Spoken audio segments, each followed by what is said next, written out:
Bom dia a todos. Mais uma vez, em nome da Casa de Zico Horta, unimos os nossos corações. Mais uma vez, essa casa nos oportuniza reforçar a nossa crença, a nossa determinação em ter Jesus como nosso modelo, guia e mestre.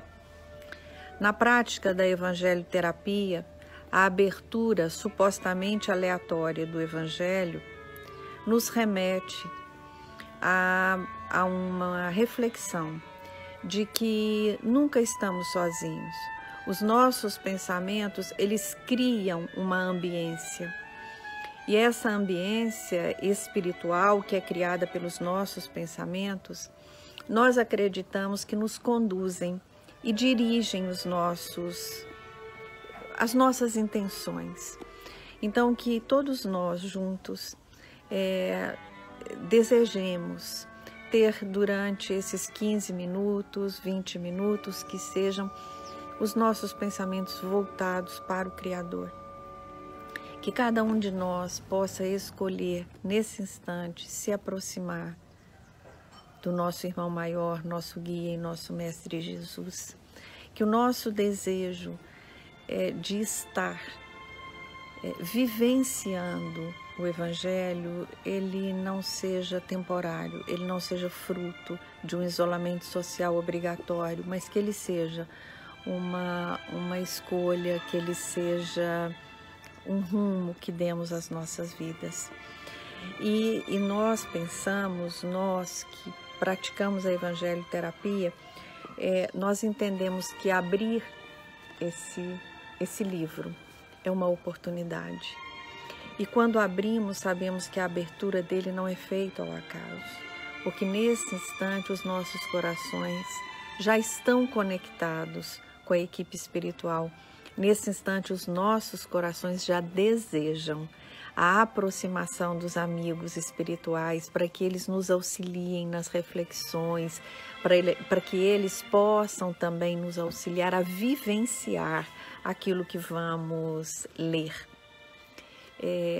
Na certeza de que aqui encontramos o alimento para os nossos corações e o fortalecimento para o propósito divino dos nossos espíritos nesta encarnação. E aí, eu abri no capítulo 28. O capítulo 28 desse livro amado, que é o nosso Evangelho, é um capítulo muito especial, porque ele é um capítulo que faz referência às preces. E eu sempre pensei que a misericórdia do Pai, ela se estende àqueles que dele se aproximam. Então, todos os prepostos do Cristo estão disponibilizando os seus amores, as suas vibrações amorosas para nos auxiliar. Então, neste capítulo, nós encontramos preces, nós encontramos explicações, nós encontramos quase que sugestões que conduzirão os nossos pensamentos na hora que formos entrar em prece. E aí o capítulo 28, no item 50, fala de uma prece pelos inimigos do Espiritismo.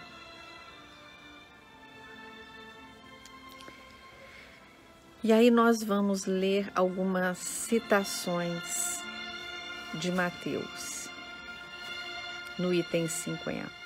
Diz assim: bem-aventurados os que têm fome e sede de justiça, porque serão saciados. Bem-aventurados os que sofrem perseguição por amor da justiça, porque deles é o reino dos céus. Felizes sereis quando os homens vos carregarem de maldições, vos perseguirem e disserem falsamente contra vós toda espécie de mal por minha causa. Alegrai-vos, então, porque uma grande recompensa vos está reservada nos céus, pois assim perseguiram os profetas enviados antes de vós. Mateus, capítulo 5, versículos 6, 10 a 12. Continua Mateus. Não temais os que matam o corpo, mas que não podem matar a alma. Temei antes aquele que pode perder a alma e o corpo no inferno. E aí vem um prefácio bastante longo, e aí vem a prece em si.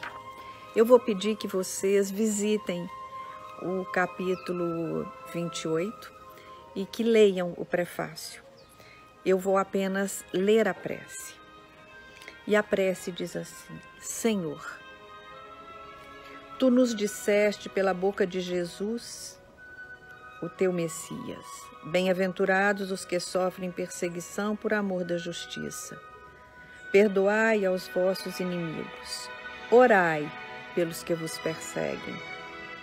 E Ele próprio nos deu o exemplo orando por seus algozes. Seguindo esse exemplo, meu Deus, imploramos a Tua misericórdia para os que desprezam os Teus divinos preceitos, únicos que podem garantir a paz neste mundo e no outro. Como o Cristo, também nós te dizemos: perdoai-lhes, Pai, porque eles não sabem o que fazem. Dai-nos força para suportar com paciência e resignação, como provas para a nossa fé e a nossa humildade, suas zombarias, injúrias, calúnias e perseguições. Afastai-nos de toda ideia de represália, visto que a hora da tua justiça soará para todos. Hora que esperamos submissos à tua santa vontade. Então vejamos, né? Meus irmãos, olha que bênção nós termos um capítulo no nosso Evangelho dedicado a preces que muitas vezes nós não conseguimos elaborar ou não sabemos como fazê-lo. Então vamos recorrer a esse capítulo 28 e lá tem preces para muitas situações, para nós, para o outro, para o início da reunião, para o final, para a hora de acordar, para a hora de dormir. Vamos visitar esse capítulo e lá nos alimentar do que está disponibilizado para nós. E hoje falando especificamente e pedindo pelos inimigos do Espiritismo. E nesse momento, o que isso pode, o que nós podemos fazer para que isso ecoe dentro de nós? Como nós podemos pensar para entendermos que nesse momento o Cristo nos oportuniza reflexões que nós provavelmente não faríamos se não tivéssemos nos predispostos a abrir o Evangelho. E nesse momento, a referência para aqueles que falam, ou que não aceitam, ou que zombam do Espiritismo e de tudo ligado ao Cristo, de tudo ligado ao Criador. Então, nesse momento, através de Mateus, a instrução que recebemos é para que nós entendamos que aquele que nos humilha, aquele que nos ofende, aquele que zomba de nós, aquele que nos ridiculariza, aquele que vai dizer que nós somos isso ou somos aquilo, que o Espiritismo não existe, que o mundo invisível não existe, que isso é uma alucinação, que conversar com os mortos é coisa de louco, que eu devo estar louca porque acredito que aqui no meu entorno estejam seres invisíveis aos olhos da carne, mas perceptíveis pelo coração. Se vierem dizer isso de nós, que nós consigamos pensar: Jesus, me ajude a compreender que o que eu estou ouvindo é o que esse irmão percebe, que ele não vê o que eu vejo, ele não sente o que eu sinto. E, por favor, me ajude, Pai, a não julgá-lo como ele faz comigo. E aí, meus irmãos, quantos de nós já sofreu por isso? Quantos de nós já padeceu da crítica? Quantos de nós ainda somos, muitas vezes, ridicularizados? Só que isso cada dia importa menos, porque quem me ridiculariza não vê o que eu vejo, nem sente o que eu sinto. E com Cristo mesmo nós aprendemos a não julgar. Então, o que ele faz é o que ele vê. é o que ele percebe e é o que ele sabe. Diferente de mim, que na minha percepção já sei um pouco mais que ele. E com o Cristo nós aprendemos a não nos colocarmos num lugar melhor. Eu não estou num lugar melhor, eu apenas estou no lugar que eu consigo estar. Muitas vezes, eu não sei se já aconteceu isso com vocês, mas muitas vezes nós desejamos tanto dizer para um querido nosso: olha, vá ao centro, busque o Cristo, vá tomar um passe, fluidifique a água, entenda que o seu espírito é imortal, não se deixe abater por coisas estritamente materiais. Nós compreendemos que a matéria impacta no nosso espírito, obviamente. Se eu tenho hoje uma doença, se eu tenho hoje uma dificuldade, claro que isso vai impactar no meu espírito, que provavelmente se entristecerá, provavelmente também ficará abatido, mas isso precisa passar. Por isso eu busco o Evangelho, para que eu compreenda e me lembre e me recorde de que o espírito é imortal. E a imortalidade do espírito me faz ver o mundo com outros olhos. Ah, quer dizer que eu não vou me divertir, não vou apreciar, não vou curtir, não vou... Nada disso. O meu espírito imortal me faz compreender que tudo isso que eu vivo, e eu devo viver com alegria e gratidão, tem que estar conectado tem que estar conectado, e na verdade ele tem que estar afinado com algo que é muito maior, porque isso tudo vai passar. Agora tem sol e céu azul, mas a noite vai chegar. Hoje eu tenho a minha voz que expressa o que eu sinto, mas amanhã ela pode me faltar. Independente da noite que chegue ou da voz que me falte, o que permanecerá em mim é a imortalidade do meu espírito. Então eu preciso entender que tudo que eu vivo hoje, tudo que eu tenho no meu entorno, serve para a evolução do meu espírito. Não serve para outra coisa. Ah, mas eu fico feliz porque agora eu tenho isso ou eu tenho aquilo. Ok, eu devo ficar sim, porque isso é fruto de uma conquista, de um sonho, de um desejo que eu realizei. Mas eu não posso deixar que isso se torne maior e mais importante do que a certeza da imortalidade da minha alma. E quando eu penso na imortalidade da minha alma, eu tenho que pensar na finitude do meu corpo. Eu tenho que pensar na finitude da matéria. E pensar na finitude da matéria não deveria, ou nós não temos que lutar para que isso não nos deprima. Se eu pensar na finitude da matéria, eu não deverei deixar que a tristeza se aposse de mim, porque amanhã a noite vai chegar, porque eu vou envelhecer mais e a doença vai me visitar, porque alguma razão há de ter para que o meu corpo deixe de ter as funções que hoje ele tem. E a doença é um caminho, né? O adoecer é sinal de que o meu corpo começa a sinalizar de que ele já dá sinais de cumprimento de tarefa. E essa finitude não deveria nos deprimir, porque senão eu não compreendi o Espiritismo. Então essa doutrina, ela precisa me consolar. Esse é o fim da doutrina, né? Ela é consoladora. O que significa essa doutrina consoladora? Significa que eu não deverei temer, significa que eu deverei confiar. E quando eu encontrar aqueles que acham que eu estou louca, quando eu encontrar aqueles que não compreendem e não sentem o que eu sinto, o meu olhar para com esses irmãos deverá ser de amor. O meu olhar para esses irmãos deverá ser de compreensão. E nos lembremos que também aprendemos com a doutrina que aquilo que nos salvará, o que significa a salvação? A salvação é a intenção ou é a constatação de que não foi em vão a minha caminhada neste plano. Né? Eu estou salva quando eu aproveito o meu dia, eu aproveito os meus minutos, eu aproveito a minha existência. Eu entendo dessa forma a salvação. É quando a oportunidade que me é apresentada pela vida, eu não a deixo passar, eu a vivencio. E isso também se refere aos momentos difíceis. Então, a doença que nos visita, a morte de pessoas queridas, até a nossa própria morte, que deverá também ser pensada por nós, por que não?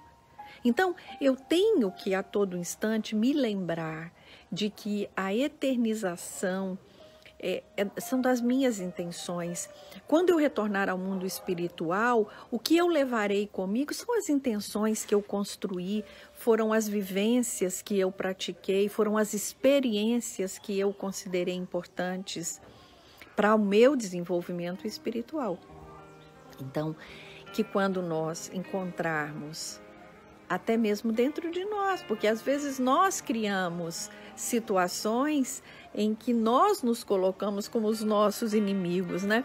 Nós começamos a ir ao centro e aí começamos a fazer a evangelioterapia, começamos a fazer o estudo, entendemos que é muito importante que as nossas crianças sejam evangelizadas, que as nossas crianças compreendam que existe um Criador e nós precisamos dar graças a Ele, nós precisamos render graças a esse Criador pela existência pela nossa existência, por tudo aquilo que vivemos e de repente acontece algo inesperado.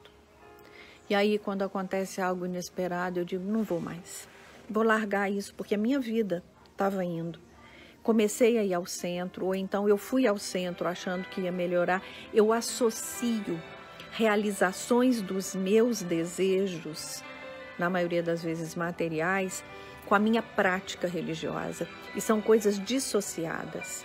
Quanto mais eu me aproximo do divino, seja pelo viés do espiritismo ou por qualquer outro viés, porque aprendemos na doutrina que o que nos salva é o exercício da caridade, né? Benevolência, indulgência e perdão.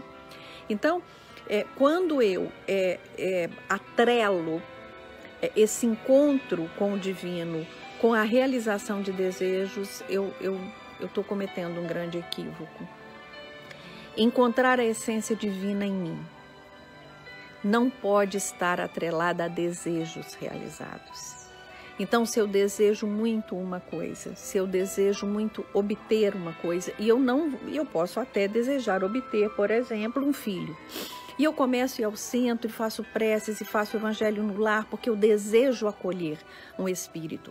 Se isso não acontece, eu abandono. O espiritismo não serve para mim, porque eu acreditei que ele iria cumprir uma função que não foi cumprida, ele iria realizar um desejo meu, e como isso não foi realizado, eu abandono. Então, eu acabo criando internamente um inimigo, porque eu fiz uma correlação equivocada. Encontrar o divino não é ter desejos realizados. Encontrar o divino é compreender que tanto os desejos realizados como os desejos não realizados, eles precisam se prestar a um único fim, a evolução do meu espírito. Então, muitos de nós só conseguirá evoluir, e isso é visto pela própria equipe que auxiliou no nosso reencarne. Muitos de nós só conseguirá evoluir se os seus espíritos conseguirão evoluir se vivenciarem grandes frustrações. Porque já tentaram outros caminhos e não conseguiram sair do lugar. Outros tantos evoluirão recebendo e vivenciando momentos de alegria, de contentamento e de vitória. Então, meus irmãos, que nós consigamos entender que tudo aquilo que nós estamos passando hoje são frutos de sementes que nós semeamos. E essa doutrina vem dizer para mim, Valdeia, os equívocos que você cometeu, as sementes que você semeou e que não eram amorosas, te é oportunizado cuidar delas e transformá-las. Te é oportunizado, através dessa doutrina consoladora, a refazer esse plantio. Por isso, muitas vezes as dores te visitam. Por isso, muitas vezes as dificuldades te são apresentadas. E que desta forma eu compreenda que eu tenho que cuidar para que eu não seja o inimigo que o Espiritismo seja entendido por mim como uma estrada que eu escolhi caminhar, e quando o de fora fizer comigo, o meu olhar seja de amor e compreensão para com a percepção que ele tem, que é diferente da minha. E que possamos assim, irmãos queridos, acordar em nós o desejo de fidelizarmos com os ensinamentos do nosso Mestre Jesus. Muito obrigada pela oportunidade de recordar o que eu entendo que é um compromisso. Um beijo grande para todos vocês.